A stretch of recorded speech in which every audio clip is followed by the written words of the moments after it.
Hi everyone, कैसे हो आप सभी लोग। आई होप आप लोग अच्छे होंगे। मैं हूं राहुल जायसवाल एंड स्वागत करता हूं आप सभी का एक बार फिर हमारे यूट्यूब चैनल JR ट्यूटोरियल्स में। फ्रेंड्स, आज अगेन आपके सामने एक मोस्ट इंपॉर्टेंट साइंस का लेक्चर वीडियो लेकर आ गया हूं दोस्तों, जिसमें आज के दिन हम पढ़ने वाले हमारे 10th स्टैंडर्ड के लिए साइंस 2 सब्जेक्ट का जो हमारा चैप्टर चल रहा था दोस्तों, जिसका नाम है टूवर्ड्स ग्रीन एनर्जी। आज हम इस चैप्टर का लेक्चर नंबर 6 आपके लिए लेकर आ गए हैं, जो कि अगेन एक बहुत ही बेहतरीन वीडियो होने वाला है। तो दोस्तों, आपको मैं एक चीज बता दूं कि यार ये जो चैप्टर है टुवर्ड्स ग्रीन एनर्जी, आप लोग भी सोच रहे हो कि सर ये लेक्चर नंबर 6 तक आ गए, अभी तक चैप्टर खत्म नहीं हुआ। तो आपको एक और चीज बता दूं कि आने वाले और 2 से 3 लेक्चर लग जाएंगे, तब जाके ये चैप्टर खत्म होगा। यानी कि चैप्टर बहुत ज्यादा बड़ा है और आपको ये देख रहे होंगे, आप लोग अगर ध्यान दे रहे होंगे तो आपको एक चीज का समझ में आ रहा होगा, एक आइडिया आपको मिल रहा होगा कि हम हर टॉपिक के लिए एक सेपरेट वीडियो बना रहे हैं। यानी कि आपको एक टॉपिक एक लेक्चर में मिल रहा है, वो भी एकदम एफिशिएंट तरीके से, एकदम बेस्ट तरीके से मैं बताने की कोशिश कर रहा हूं with the help of diagram also. ठीक है, तो आपको याद होगा कि इसके पहले का जो लेक्चर्स हुए हमारे, उसमें हमने बहुत सारी चीजें देख ली। मैं आपको याद दिला दूं, पहला हमने इंट्रोडक्शन देखा, फिर बिजली कैसे बनती है जनरेटर के अंदर वो हमने देखा, फिर हमने देखा थर्मल पावर प्लांट कैसे चलता है वो देख लिया, न्यूक्लियर पावर प्लांट कैसे चलता है फिर हमने देख लिया, फिर उसके अगले लेक्चर में देख लिया नेचुरल गैस क्या होता है और उसके रिलेटेड बहुत सारी चीजें देखी। फिर हमने देखा कि इन्वायरमेंट और हमारे जो बाकी जो चीजें हमने देखी वो कैसे रिलेट करते हैं आपस में। तो ये सब होने के बाद आज हम 6वें लेक्चर पे आ गए हैं और इसमें हम लोग को पढ़ना है टूवर्ड्स ग्रीन एनर्जी का एक्चुअल में टॉपिक। यानी कि जो भी इसके पहले पढ़ा वो ऐसे टॉपिक्स थे जो हमारे बेसिक तरीका था बिजली को बनाने का, इलेक्ट्रिसिटी को जनरेट करने का सबसे बेसिक तरीका था। थर्मल का यूज करके, कोयला जला के, न्यूक्लियर एनर्जी का यूज करके, गैस जला के, ये बहुत सारे तरीके थे। लेकिन कुछ ऐसे तकनीक भी ढूंढने पड़ेंगे, कुछ ऐसे टेक्निक्स भी हमें फाइंड आउट करने पड़ेंगे और यूज करने पड़ेंगे जिससे कोई भी पोल्यूशन ना हो, वो कभी खत्म ही ना हो। इसके लिए तो हम लोग बोलते हैं इसको ग्रीन एनर्जी। और उसमें से सबसे पहला जो टॉपिक आज के दिन जो हमें पढ़ना है वो है दोस्तों hydro electric energy. Hydro electricity यानी नथिंग बट पानी से बिजली को पैदा करना, यानी पानी से बिजली को बनाना, वाटर से इलेक्ट्रिसिटी बनाना।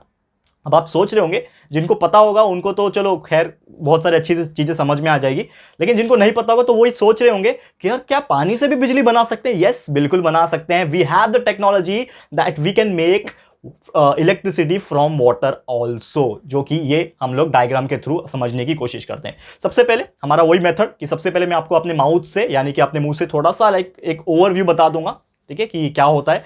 तो बेसिकली देखो, होता ये है कि एक बहुत बड़ा वाटर का सोर्स होता है। वाटर का सोर्स बहुत सारे हो सकते हैं, नदी हो सकता है, तालाब हो सकता है, या फिर बना बनाया वाटर डैम हो सकता है, या फिर कोई भी एक तालाब, कुआं ऐसा हो सकता है। ठीक है, उसमें पानी भरा होता है। तो वो पानी को बहुत ही तेजी से एक पाइप के थ्रू भेजा जाता है और वो भेजा जाता है किसके पास? मशीन्स के पास। और जैसा कि हमेशा हमको पता है कि सबसे मेन मशीन कौन सा होता है दोस्तों? टरबाइन होता है। कौन सा होता है? This is turbine. ठीक है, टरबाइन हमारा सबसे मेन मशीन होता है और जितने भी इसके पहले देखे सब में कोई ना कोई टरबाइन था। तो मेन मकसद क्या है हमारा? टरबाइन को घुमाना, क्योंकि एक बार टरबाइन जब घूमने लगता है तो हमें पता है कि whenever the turbines rotate it also rotates the generator which is having the conductor and magnet with it.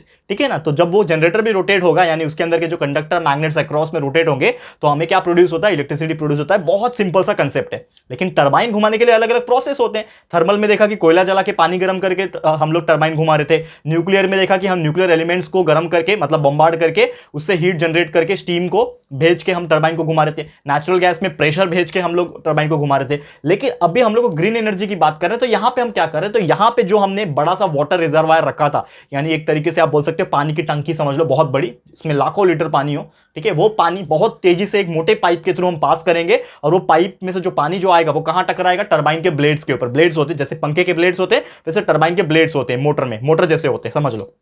ठीक है, तो टरबाइन के ब्लेड्स के ऊपर जब टकराएगा तो टरबाइन के जो ब्लेड्स है वो धीरे धीरे घूमना शुरू करेंगे। जैसे जैसे पानी का प्रेशर बढ़ेगा, समझ जाओ, इमेजिन करो, जैसे जैसे पानी का प्रेशर बढ़ेगा वैसे वैसे ब्लेड्स जो होंगे वो और ज्यादा फास्ट होते जाएंगे, और प्रेशर बढ़ेगा पानी का और ज्यादा फास्ट होते जाएंगे। जितना ज्यादा प्रेशर बढ़ेगा उतना ज्यादा वो क्या हो जाएंगे दोस्तों? फास्ट हो जाएंगे। ये सबसे बेस्ट तरीका है एक्सप्लेन करने का। तो जैसे ही वो ब्लेड्स फास्ट हो गए, इतने फास्ट हो गए, तो टरबाइन घूमने लगा। तो टरबाइन जब घूमेगा तो वो किससे कनेक्टेड होता है? जनरेटर से। और जनरेटर के अंदर अक्रॉस में कंडक्टर और आपका जो मैग्नेट्स है वो रोटेट होते हैं, जिसकी वजह से बिजली जो है वो प्रोड्यूस होती है और उसको ट्रांसमिशन टावर के हेल्प से वायर के थ्रू भेजा जाता है जहां पे उसकी डिमांड होती है। ठीक है, ये था बेसिक ओवरव्यू। अब आते हैं डायग्राम पे हर एक चीज डिटेल में समझाने के लिए। तो आप यहां पे आप देखोगे, अगर सबसे पहले हमारे पास एक वाटर रिजर्वायर होना चाहिए। समझ लो, मैंने एक तरीके से बनाने की कोशिश करी। समझ लो एक डैम जैसा है।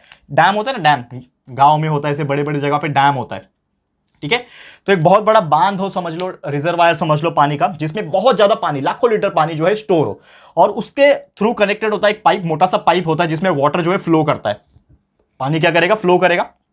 जैसे पानी फ्लो करेगा तो वो पानी किसके पास जाएगा, टकराएगा, यहाँ पे टरबाइन जो दिख रहा है आपको, दिस इज द टरबाइन, ये टरबाइन के पास जाके टकराएगा एंड टरबाइन के पास जैसे ही पानी टकराएगा ये टरबाइन क्या करेगा, रोटेट करेगा और उसी से हमारा जो जनरेटर है वो कनेक्टेड रहता है, जिसके अंदर मैग्नेट्स और कॉइल होते हैं। दिख रहा है आपको, magnets and coil, this is the magnet and ऊपर कॉइलिंग है, ठीक है ना। तो मैग्नेट्स एंड कॉइल्स के वजह से, कंडक्टर के वजह से क्या होगा, इसके अंदर बिजली प्रोड्यूस होगा एंड वो बिजली जो प्रोड्यूस होगा वो वायर के थ्रू कहां भेजेगा, ट्रांसमिशन टावर के पास, जहां पे इलेक्ट्रिसिटी या फिर इलेक्ट्रिकल एनर्जी जो है वो वायर्स के थ्रू आपको भेज दिया जाएगा जहां पे उसकी डिमांड होगी। समझ में आ रहा है, यही है सिंपल सा कंसेप्ट, यानी कि ओवरव्यू के हिसाब से अगर बात करें सिंपल सा फंडा यही है। कोई भी आपको पूछेगा तो आप इसी तरह से बता सकते हो। This is what we call as the hydro electricity की, यानी कि हम पानी का सिर्फ और सिर्फ पानी, कोई पॉल्यूशन नहीं, कोई चिंता करने की बात नहीं, सिर्फ पानी का यूज कर रहे हैं और पानी को एकदम तेजी से भेज रहे हैं मशीन के पास, टरबाइन के पास, वो घूम रहा है जिससे हमारा बिजली बन रहा है, जनरेटर से इलेक्ट्रिसिटी बन रहा है और उसको हम लोग जहां भेजना चाहिए गाँव गाँव सप्लाई कर सकते हैं, शहर शहर सप्लाई कर सकते हैं। समझ में आ गया दोस्तों, क्लियर टॉपिक है।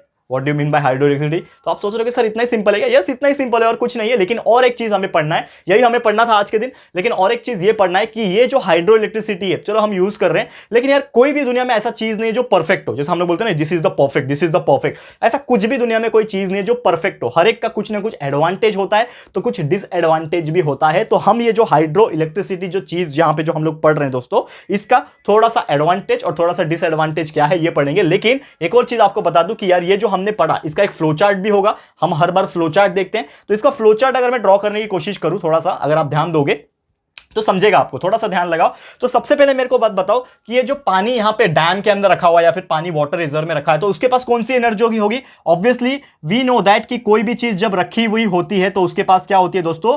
पोटेंशियल एनर्जी होती है। तो पोटेंशियल एनर्जी किसके पास रहेगी? पानी के पास रहेगी। अब ये जो पोटेंशियल एनर्जी जो पानी के पास था वो पानी के थ्रू, सॉरी पाइप के थ्रू क्या भेजेगा? टरबाइन के पास भेजेगा। लेकिन जैसे ही वो पाइप के थ्रू जब जा रहा होगा तो उसके पास क्या आ गई? जो पोटेंशियल एनर्जी थी वो किसमें कन्वर्ट हो जाएगी? काइनेटिक एनर्जी में। क्यों? क्योंकि उसके पास अभी स्पीड आ गया, ये स्पीड से भेज रहा है ना उसको, तो उसके पास क्या आ गया? अभी स्पीड आ गया। तो यहां पे जो पोटेंशियल एनर्जी पानी में था वो किसके अंदर कन्वर्ट हो जाएगा दोस्तों? वो कन्वर्ट हो जाएगा काइनेटिक एनर्जी के अंदर। यानी आपका जो पोटेंशियल एनर्जी जो वाटर में था, जो वाटर में आपका पोटेंशियल एनर्जी था, अब वो काइनेटिक एनर्जी वाटर में कन्वर्ट हो गया। एंड जैसे ये काइनेटिक एनर्जी वाटर में कन्वर्ट हो जाएगा, फिर ये किस में चले जा रहा है? टरबाइन में चले जा रहा है। तो ये जो मेरा काइनेटिक एनर्जी है अब किस में आ गया? टरबाइन में आ गया। एंड ये जो काइनेटिक एनर्जी टरबाइन में आया वो जनरेटर के पास जाएगा, तो क्या प्रोड्यूस करेगा दोस्तों? इलेक्ट्रिकल एनर्जी को प्रोड्यूस करेगा। और इस तरीके से हमें क्या मिल जाएगा? बिजली, यानी इलेक्ट्रिसिटी जो है हमें मिल जाएगी। करेक्ट है दोस्तों, क्लियर है? तो उम्मीद करता हूं कि ये फ्लो चार्ट भी आप याद रखोगे तो आपको पूरा का पूरा प्रोसेस याद रहेगा, और एग्जाम में अगर पूछता भी है तो आप इस तरीके के डायग्राम जो है बना सकते हो, जो कि बहुत सिंपल सा अरेंजमेंट होता है। ठीक है, इस तरीके से आप दिखा सकते हो। एक डैम होना चाहिए, पानी का फ्लो होना चाहिए, टरबाइन होना चाहिए, जनरेटर होना चाहिए और इलेक्ट्रिकल एनर्जी प्रोड्यूस हो रहा है, वैसा आपको दिखना चाहिए। क्लियर है? तो उम्मीद करता हूं कि ये चीज समझ में आ गया होगा। अब चलते हैं हमारे एडवांटेजेस और डिसएडवांटेजेस की तरफ, हम देख लेते हैं कि क्या क्या चीजें हम लोग देख सकते हैं, क्या प्रॉब्लम हो सकता है, क्या प्रॉब्लम नहीं हो सकता है। तो ये हम लोग को थोड़ा सा देखना पड़ेगा। ठीक है, तो यहां पे थोड़ा सा ध्यान से देख लो, इसको देख लो। अभी मिटा रहा हूं मैं, इसका कोई काम नहीं है अभी हमें। ठीक है, डायग्राम को रहने देता हूं। अगर आप ड्रॉ करना चाहते हो डायग्राम को तो आप आराम से ड्रॉ भी कर सकते हो। ठीक है, अभी हम बात कर लेते हैं एडवांटेजेस के बारे में। चलिए, ठीक है, सबसे पहले ये जो हाइड्रो इलेक्ट्रिसिटी जो हमने पढ़ा, इसका क्या होगा? कुछ ना कुछ एडवांटेज भी होगा, यानी कुछ फायदा होगा जो हम लोग यूज कर रहे हैं, तभी तो यूज कर रहे हैं ना। क्या एडवांटेज है वो थोड़ा सा हम लोग देखते हैं। एडवांटेजेस क्या हो सकती है? अब एडवांटेजेस यानी कि फायदा, तो हम लोग जो ये हाइड्रो इलेक्ट्रिसिटी यूज करते हैं, सबसे ज्यादा इसका एडवांटेज ये है कि इसमें हमें कोई भी फ्यूल नहीं लगता है, यानी कि कोई भी petrol, diesel, kerosene, natural gas या फिर कोई भी न्यूक्लियर चीज या फिर कोल, कोई भी तरीके का फ्यूल जो है इसमें यूज नहीं कर सकते हैं। यानी कि सबसे क्या बोल सकते हो एक तरीके से एफिशिएंट और सबसे ग्रीनरी वाला, यानी कि इसके लिए ग्रीन एनर्जी नाम है ना। यानी कि कोई भी तरीके का इसमें जो फ्यूल जो रियल लाइफ में होता है वो हम लोग यूज नहीं कर रहे हैं, एकदम सिस्टमैटिक तरीके से, नेचुरल तरीके से हम लोग क्या कर रहे हैं, इसको यूज कर रहे हैं। तो जब फ्यूल नहीं होगा तो मुझे एक बात बताओ दोस्तों कि इसका एडवांटेज एक और हो जाएगा कि जब कोई फ्यूल जल रहा ही नहीं है, क्योंकि फ्यूल जलता है तो क्या होता है? पोल्यूशन होता है। तो यहां पर जब फ्यूल जलेगा ही नहीं तो यहां पर पोल्यूशन भी नहीं होगा, यानी कि नो पोल्यूशन। समझ में आ रहा है? ये इसका एक फायदा है, एडवांटेजेस है। फिर और अगर मैं बात करूं यहां पे कि और क्या हो सकता है दोस्तों, कि एक एडवांटेज इसका ये भी है, समझ लो कि ये जो टाइप के पावर प्लांट्स होते हैं, यानी कि जो पावर जनरेट हमने किया हाइड्रो इलेक्ट्रिसिटी एनर्जी, तो ये जो पावर प्लांट होते हैं वो कहां पे हम लोग सेटअप कर सकते हैं? जहां पे पानी अवेलेबल है, यानी कि जहां जहां very sufficient amount of water available है, very sufficient amount of water जहां जहां अवेलेबल है वहां पे हम लोग ये सेटअप कर सकते हैं। और हमको पता है बहुत सारे ऐसी जगह है हमारे इंडिया में जहां जहां बहुत सारे वाटर के सोर्सेस अवेलेबल है, वाटर डैम्स अवेलेबल है, वाटर के रिजर्वायर्स है, लेक्स है, रिवर्स है। तो वहां पे हम लोग बड़ी आसानी से ये जो टाइप का सिस्टम है जो कि बहुत ज्यादा खर्चीला नहीं होता है, ठीक है, as compare to nuclear and as compare to thermal power plant जो कि कम कॉस्टिंग होता है, तो हम लोग वो प्लांट को जो है वो सेटअप कर सकते हैं। तो कितनी आसानी से हम कर सकते हैं, ये इसका एक एडवांटेजेस हो गया, ठीक है। और इसका एडवांटेज अगर मैं बात करूं दोस्तों कि इसका एक फायदा यह भी हो जाता है कि रेनी सीजन में भी हम लोग इसको यूज कर सकते हैं, क्योंकि रेनी सीजन में क्या होगा, और ज्यादा पानी भरेगा, और ज्यादा पानी भरेगा तो वाटर लेवल भी बढ़ेगा, जिसकी वजह से हम लोग बड़ी आसानी से ये टाइप के प्लांट्स को जो है वो रन कर सकते हैं, ठीक है। अब एडवांटेजेस पढ़ लिया तो इसके कुछ डिसएडवांटेजेस भी होंगे दोस्तों, ठीक है ना। एडवांटेज जब होगा इसका तो इसका क्या होगा, कुछ नुकसान भी होगा, यानी डिसएडवांटेजेस, या फिर मैं बात करूं प्रॉब्लम्स, कुछ प्रॉब्लम्स भी होंगे। थोड़ा सा इसको भी देख लो, क्या प्रॉब्लम हो सकता है। आप मुझे बताओ दोस्तों कि यार हमने प्रॉब्लम से बचने के लिए तो इलेक्ट्रिसिटी प्रोड्यूस करने के लिए तो हम लोग ने ये हाइड्रो इलेक्ट्रिसिटी यूज किया, यानी कि पॉल्यूशन नहीं हो रहा, ये सब चीज जो थर्मल और न्यूक्लियर में हो रहा था वो ना हो तभी तो यूज कर रहे हैं। लेकिन क्या इसका भी कुछ प्रॉब्लम हो सकता है क्या इसके भी कुछ डिसएडवांटेजेस हो सकते हैं क्या? यार बिल्कुल हो सकते हैं, इसके भी बहुत सारे क्या होते हैं, डिसएडवांटेजेस होते हैं। तो सबसे पहला जो डिसएडवांटेज है दोस्तों कि इसके वजह से क्या होता है कि जो वाटर सिस्टम में जो एक्वेटिक एनिमल्स होते हैं उनको नुकसान पहुंच सकता है, यानी कि जो आपके पानी के अंदर कुछ एक्वेटिक प्लांट्स हो सकते हैं, कुछ एक्वेटिक एनिमल्स हो सकते हैं, इनको नुकसान पहुंच सकता है। क्योंकि हो सकता है कि जब वो पानी फ्लो में जा रहा हो तो उसके साथ साथ कुछ प्लांट्स या फिर कुछ जो एनिमल्स होते हैं वो भी साथ में चले जाए, क्योंकि देखो आपको पता नहीं है ना कि पानी में क्या है, ठीक है ना। तो ये चीज का ध्यान रखना बहुत जरूरी है। तो ये कभी कभी एक डिसएडवांटेजेस होता है, ठीक है ना।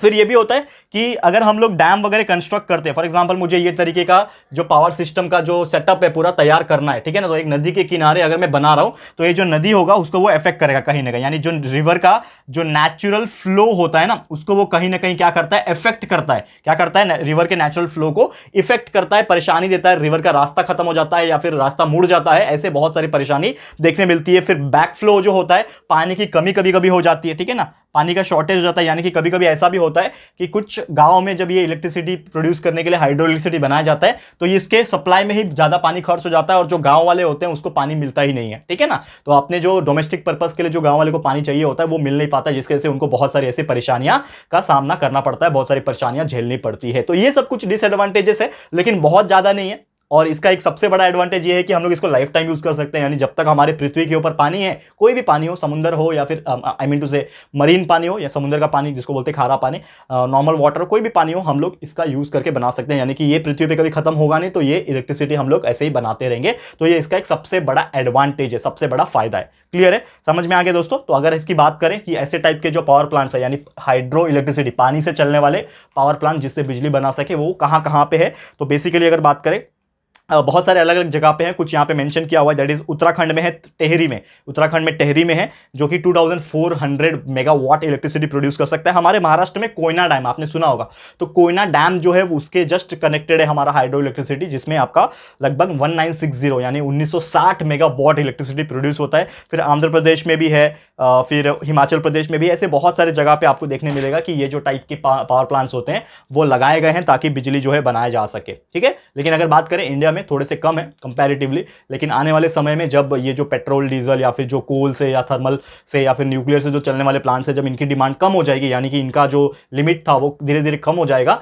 तो ऐसे टाइप के प्लांट्स का जो डिमांड रहेगा वो बढ़ेगा काफी ज्यादा, हाइड्रो इलेक्ट्रिसिटी का, टाइडल का, जो कि हम लोग आने वाले लेक्चर में पढ़ेंगे, ठीक है। तो बस दोस्तों आज का ये टॉपिक हमारा बस इतना ही था, जिसमें हम आपको टोटल पूरी तरीके से एक्सप्लेन कर पाए कि यार ये हाइड्रो इलेक्ट्रिसिटी एनर्जी कैसे प्रोड्यूस होता है, क्या क्या चीजें होती हैं इन्वॉल्व, क्या एडवांटेज होते हैं, क्या डिसएडवांटेज होते हैं। तो उम्मीद करता हूं कि ये चीज आपको समझ में आ गया होगा। तो बस आज के लिए इतना ही, जल्द लेकर आ जाऊंगा आपके लिए अगला लेक्चर भी, जिसमें हम लोग टाइडल एनर्जी यानी हवा का यूज करें, विंड एनर्जी, विंड का यूज करके किस तरह इलेक्ट्रिसिटी बना सकते हैं। विंड मिल आपने सुना होगा, विंड मिल, तो सेम वही इसका कंसेप्ट है। उसके बाद सोलर एनर्जी आएगा, धीरे धीरे 2 से 3 लेक्चर के अंदर बचे हुए सब चैप्टर्स आई मीन टू से सब टॉपिक्स जो है वो हम लोग कंप्लीट करेंगे। तो बस आज के लिए इतना ही। ये वीडियो आपको कैसा लगा दोस्तों प्लीज हमें कमेंट करके बताइएगा, ठीक है दोस्तों। और इसमें से आप कुछ नोट डाउन करना चाहते हो तो आप नोट डाउन भी कर सकते हैं, एक तरीके से नोट्स भी आपका फॉर्म हो सकता है, ठीक है। तो अगर ये वीडियो पसंद आए दोस्तों, अच्छा लगा है, तो प्लीज ये वीडियो को लाइक कीजिएगा, शेयर जरूर से कर देना अपने सारे फ्रेंड्स और रिलेटिव्स को, फटाफट से शेयर कर देना दोस्तों। एंड अगर आपने अभी तक इस चैनल को सब्सक्राइब नहीं किया है तो फटाफट से हमारे इस चैनल को भी सब्सक्राइब कर देना। साथ में दोस्तों एक बेल आइकन होता है, उसको भी प्रेस कर देना, ताकि जब भी हम लोग फ्यूचर में कोई भी वीडियोस को अपलोड करेंगे आप लोगों को नोटिफिकेशन मिलती रहेगी, ठीक है फ्रेंड्स। तो मिलते हैं हमारे अगले वीडियो में। ये वीडियो देखने के लिए thank you and good bye.